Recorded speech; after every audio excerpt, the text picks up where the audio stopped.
How you doing? This is Ben Baldwin. I'm just going to review for you today the importance of therapeutic value of your essential oil. It's not enough that your essential oils are pure, they also need to be potent. So we'll get into it. Okay, so what does therapeutic mean? It means that you're getting some physical benefit from the essential oil. It means that you use lavender to help you get some rest at night, and that it's helping you do that. It doesn't just smell pretty. So potent means that it's therapeutic. If it's not potent, it's not going to have any therapeutic benefit to you at all. So what's the difference? You have some essential oils, for instance, one that's grown in Bulgaria or France has a high therapeutic value, and you might have the same plant, the same essential oil, grown in a different location, different climate, different soil, and it's going to have far less therapeutic value. Same plant, different place, and it has a different therapeutic effect on you. So what's the difference? Why is one going to perform better than the other? Well, this has to do with what's happening on a molecular level. Each essential oil is made up of tens or hundreds of chemical constituents that are inside the essential oil. The ratio of all of these has to do with the therapeutic value. And of course, we're assuming that we're dealing with pure essential oils. If the essential oil is not pure, or if it's diluted, of course it's going to have far less therapeutic value. But even if both samples are pure, so one's going to be a lot more effective at delivering you the effect that you're looking for. And this ratio there are many factors that have to that affect this ratio of the different chemical constituents found in your essential oil. Here are just a few: plant species, the part of the plant, soil condition, fertilizer, geographical region, climate, altitude, harvest season, harvest method, on the time of day even that it's harvested, distillation process, how long it's distilled, how it goes through the distillation process, what time of year it's distilled.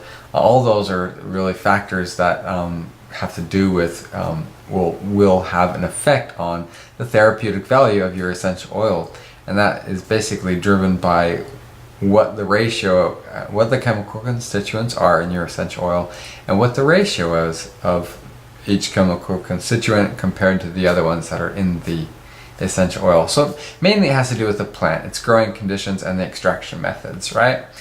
So very interestingly, plants that are most of the time, plants that are grown in their native condition are often more therapeutic, not always, than plants that are grown in an area that they're not native to. It's also been observed that plants that are grown under harsh growing conditions, often have a more therapeutic value than plants that are grown under really easy living conditions.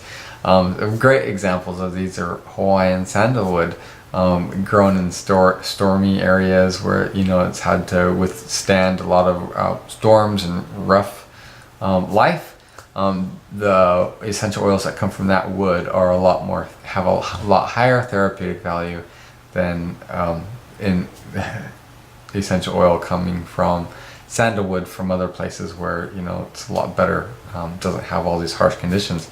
Another example is frankincense that's grown under harsh conditions, harsh soil, arid, dry place. It seems to produce a lot more therapeutic value, and probably because the plant itself is producing the therapeutic benefit for itself. It's growing its own therapeutic essential oil. Another example of practices that often affect the therapeutic value of an essential oil is this time. For instance, the levels of thymol, which is the chemical constituents in thyme, it varies drastically depending on the time of year, no pun intended, that it's harvested and distilled. So those are all sorts of factors that will go into determining what makes your essential oil more or less therapeutic. So here gives you this is a GCMS test result here. and it gives you an idea of what the different levels or the different ratios of one chemical constituent to another, and as those vary, the therapeutic value is also going to vary, whether one is low or even missing, or one is too much or a lot greater than is necessary. So you want exactly the right balance that's going to give you the best therapeutic value, and that means you're going to have to find that happy medium. Even if the essential oil is pure, a quality essential oil company is going to reject it. Even though it's completely pure, they're going to reject it because it's not therapeutic. What you want is both pure and therapeutic. So pure is only half the battle, and this is one of the ways that they can tell whether it's going to give you that therapeutic value is what's in the essential oil, and that's usually comes out of one of these tests that they run. So that's what you're looking for: pure and therapeutic, both together. It's pure, it's potent. If it's not, you buy the essential oils to carry out a task, to do something to you. Basically, pure means it's not going to do any harm, but potent means it's going to do some good. You need it to do both, basically. Okay, so when it comes to pure essential oils, we can watch the growing, harvesting, extraction, and bottling process, and we can test it and make sure it's going to be pure. But what about potent? How do we make sure essential oils are potent? Well, there's a lot of different philosophies out there in essential oil production. Here's a few that I've noticed myself in the industry. First, you can grow the essential oils yourself. You can ensure the quality by planting and growing and harvesting all by yourself. Make sure it's pure all along the way. The other is you can make sure that you're only getting the essential oils from sources that are known, that have been used and that have been tested, and that you have scientific evidence of that essential oil before. The third is you could source it. You could look all over the world, find out what's going to be the best therapeutic value, and just go to that location and get the essential oils from there. So those are the three philosophies. I'll just briefly talk about those. Now, if you grow it yourself, the pros are you're going to be able to at least observe the quality, the purity of the essential oil, and you observe that over the entire process.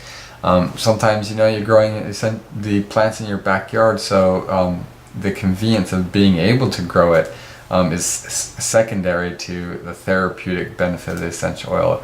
You're just growing it because lavender is lavender. It's not really. So you lack that, and you also lack the indigenous skills. So those are the cons of growing your essential oil yourself. Using essential oils from an established source, you're looking at past scientific knowledge. You got all this big database full of essential oils, and what you're dealing with. The cons of that philosophy is it ignores therapeutic value. You stick with the same old thing, and you might be rejecting some essential oils from a distant location that might have a more therapeutic value, say like a different type of frankincense or a certain tree resin. Might be better in this other location, but because it doesn't fit your current database, you're going to reject that. So it's unnecessarily limited. A third philosophy, which is the one I think stands out here, is sourcing for therapeutic value. The pros of this is it's going to give you the most therapeutic value. Its purity is ensured by relationship with the growers and testing. So you got both purity covered and therapeutic covered, because therapeutic is the driving force of where you're sourcing these essential oils. The cons are it's unique. A lot of the essential oils that you come up with are going to be unique to your production. They're not going to be found anywhere on the market, and the scientific community may not have all the database and everything to back up that essential oil. There's going to be need to be done more testing, new data, and these could be sourced from anywhere on Earth, including in developed and impoverished countries. And there's, of course, this third philosophy of essential oil that has the potential of giving you both pure and therapeutic value essential oils. You can see these first two are, they're going to give you pure essential oils, if they're done properly, but they kind of put therapeutic on the back burner. And our idea here is, if it doesn't work, then it doesn't matter if it's pure or not. You need something that works. So you're seeking out the best essential oils all throughout the world, regardless of how they're grown or who grows them, right? So this is a map here that shows you just some of the locations. There's a lot more essential oils out there, but the idea here is you're sourcing them in the right region, the right soil, and you're also working with people who have grown these products, these essential oils for centuries and centuries, skilled artisans that, and you build a relationship with them. It means cooperating, it means putting together the right tools in the right hands and getting everything lined up so that you're going to get the most therapeutic essential oil. And that takes a little bit of work, and you have to, align those factors and make sure everybody's working on the same page. And that's why testing is also very important in that process, to make sure that everything is coming down the pipe is pure, it's therapeutic, and it's what you need. Now this also means that at random you might be growing essential oils. You might discover that essential oils are best grown in a location where there might not be very many people living. There might be no infrastructure, or a poor economy, a developing area in the world. This means that you have to go in there and build a relationship with the indigenous growers, creating jobs, building infrastructure. Sometimes that means you're getting people together and creating cooperatives, or providing a distillery or other equipment or know-how to match up and align all these factors involved in producing quality therapeutic essential oils. So that brings up a lot of opportunities as well to give back and to lift the world that we live in. So why should we go to all this trouble? Well, because potent therapeutic essential oils work. They work well, and they work every time. They're reliable. You'll have the same essential oil every time, and that's what we want in our world, right? So your essential oil needs to be both pure and potent, and that is the best essential oil that you can buy on the market when you have both pure and potent. So that's the importance of therapeutic or potent essential oil. So if you get an essential oil that says it's pure, the question you should ask, well, is it the most potent essential oil? So in my opinion, there's really only one company in the world that is doing this at this time. If you want to find out more, go ahead and follow us, and we'll see you in the next video. Thanks for watching.